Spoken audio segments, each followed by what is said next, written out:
अच्छा, कराची के दोस्तों के लिए आज एक और वीडियो में हाजिर हूँ और आज भी मैं एक ऐसे मुकाम पर खड़ा हूँ जो कराची से करीब तरीन है।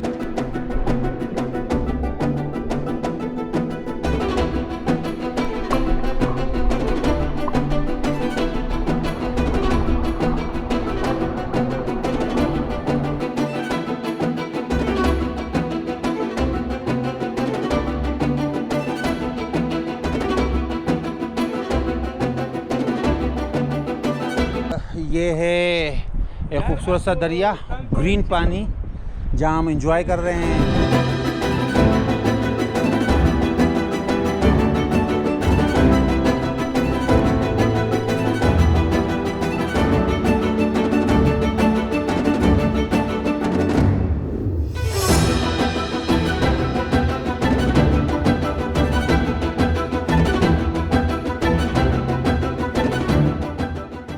मैंने बलूचिस्तान में बहुत ट्रेवलिंग की है, लेकिन ये जगह वाकई बहुत ख़ास है। अगर आपको यहाँ नहीं आए तो यकीनन ये जगह आपकी पहली तरजीह होनी चाहिए। अगर आप बलूचिस्तान ट्रेवलिंग का ज़ौक़ रखते हो तो बहुत शानदार और लाजवाब डेस्टिनेशन है।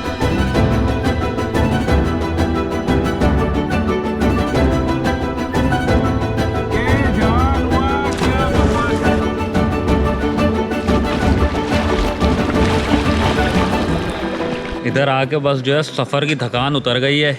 माशाल्लाह ठंडा पानी है बहता हुआ। पूरे हफ्ते काम करने के बाद जो एक इतवार मिलता है ना, और उसको अगर आप घूमने निकल आएँ तो थकान बिल्कुल गायब हो जाती है।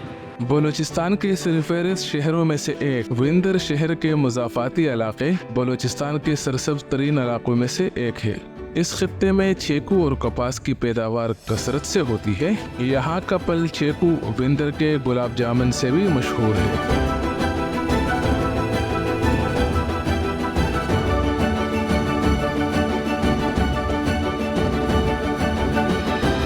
इस वक्त हम तहसील कनराज की जानिब बढ़ रहे हैं और ये इलाका बहुत खूबसूरत है।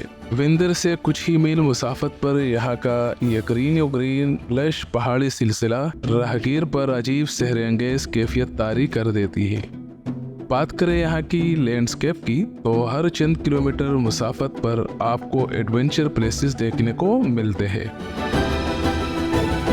हम अलबाकड़ा बांग्ला स्टाफ के मुकाम पर पहुंच चुके हैं और यहाँ पुल से नीचे का नज़ारा इतना खूबसूरत और पुरलुत्फ है, इसे इग्नोर करके हम आगे चलने की हिम्मत नहीं कर पा रहे। सो गाड़ी रोकी, नीचे उतरे और यहाँ चारों जानिब का नज़ारा करने लगे, लेकिन तशनगी बाकी रही तो फैसला किया कि नीचे उतरते हैं और थोड़ा फ्रेश होकर आगे का सफर करते हैं। गाड़ी नीचे तक आ सकती है। पुल के नीचे से यहाँ का मंजर के तो क्या ही कहने, भाई लुत्फ ही दोबारा हो गया।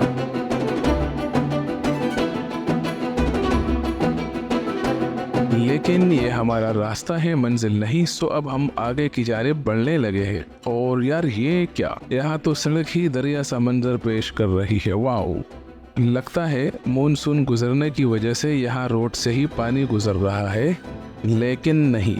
यहाँ के मुकामियों से पूछा तो मालूम हुआ कि ये सड़क साल के बेशतर महीने पानी की गुजरगाह रहती है और इस पानी में मौसम के मुनासिबत से ज़्यादती और कमी मुतवक्का होती है।